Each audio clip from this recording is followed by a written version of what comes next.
I went to Western University.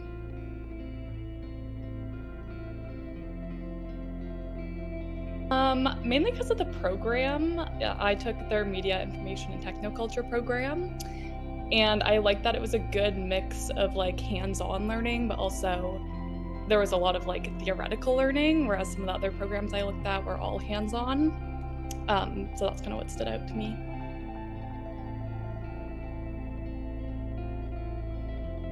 Yeah, I don't think it was like a question in my mind whether I wanted to go or not. It was always something that I wanted to do.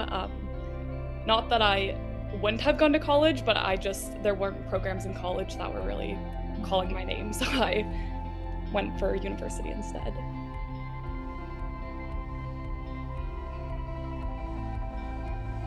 Honestly, it was a pretty big change. I think that there was a lot more time management that you had to learn on your own part. And there was like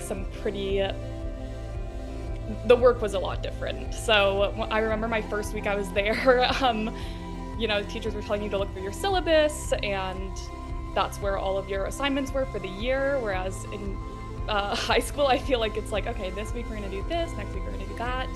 And then they wouldn't really remind you of a lot of the upcoming deadlines, that you were just kind of expected to do it on your own. So I think that was kind of a big shock to me at first. And also, yeah, there's like hard deadlines, right? I think in high school right now, it's like you're supposed to get your work done on time, but you're allowed to like hand it in later. Whereas in university, obviously you can do that, but they take off like 3% per day. And then after 5 days, you're not allowed to hand it in anymore. So I think that was also a pretty big change. So you had to really learn like your time management skills, I'd say.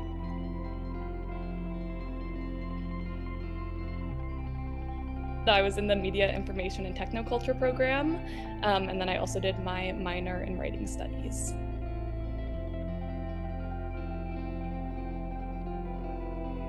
I think that the other unique thing about my program was that we got a lot of room to choose what we wanted to do. So I took some journalism courses, realized that wasn't for me, so then I started taking more like other writing courses, essay courses, which I liked more. I took some marketing courses. Yeah, there was a pretty good mixture. And then we also had a lot of like really theoretical courses. Like I took one on media, the environment and animals, which was all about like how we can use different media to connect back to the earth. So yeah, I would say I didn't focus on one thing. Definitely my writing studies minor, it was really a focus on like learning the rules of grammar and learning how to be a good storyteller. But in my media program, I kind of was all over the place.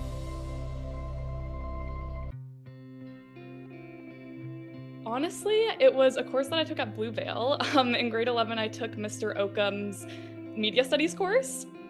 And before then, I didn't even know that was something that you could study in school. Like, I didn't realize that was a thing. I was like, oh, I guess I'll go into English or something because I liked writing and I liked that kind of creative stuff, and I wasn't good at math or science or any of that. So then I found Mr. Oakham's media studies course, and everything just kind of clicked, and I was like, wow, this is something that I'm good at and is interesting to me, and I would like to explore further. And then I started looking at university programs that were focused on media, and yeah, that's kind of how I found it.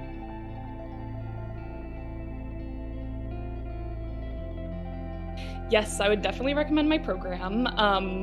I loved Western as a school. It was a great school to go to, and I really think that my program taught a lot of transferable skills. And like I said, I took courses that were kind of all over the place. So when I was applying to jobs later, I could apply to like marketing jobs, I could apply to writing jobs, I could apply to operations jobs, because I had all these different, like, they really focused on your writing skills, your critical thinking skills, and then some more hands-on skills. So I feel like it was a really good mixture in that sense, and it kind of set me up for success.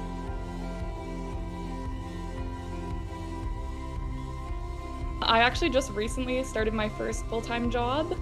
I'm an operations coordinator at Borealis AI, which is RBC's research institute. So I do It's kind of cool because in this job, I also do a lot of things that like I did in school. So I do all the like office logistics for the Toronto and the Waterloo offices. But I also work closely with the marketing team. So I do their analytics dashboard and I help them with all of their events.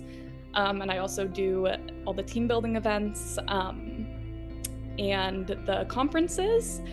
So that's where I ended up. But I did take some time off in between school and this job. Just to kind of like figure out what I wanted to do. I think it's a pretty big transition after school, suddenly being like, okay, now I have to jump into a job and I like I have these skills, but I don't know exactly how to apply them or where I want to apply them. So this summer I just worked a bunch of events as a brand ambassador, or last summer, I guess, leading up to this job while I figured out where I wanted to go.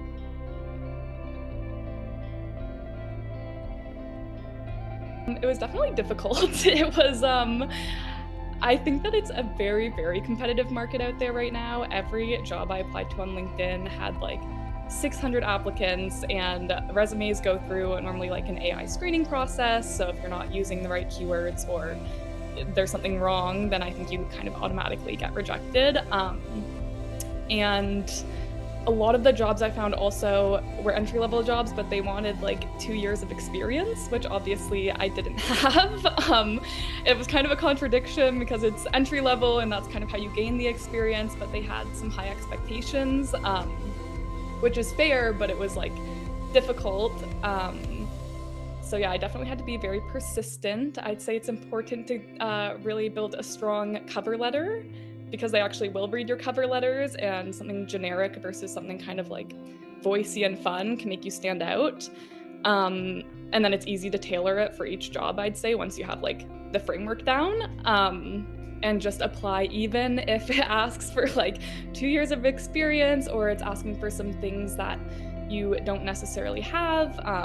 Like I'm not the best at Excel and they needed like Excel skills for this job. So I took an Excel course. Like I'd say you definitely have to keep developing your skills too while you're applying for jobs. But yeah, no, it definitely took a while.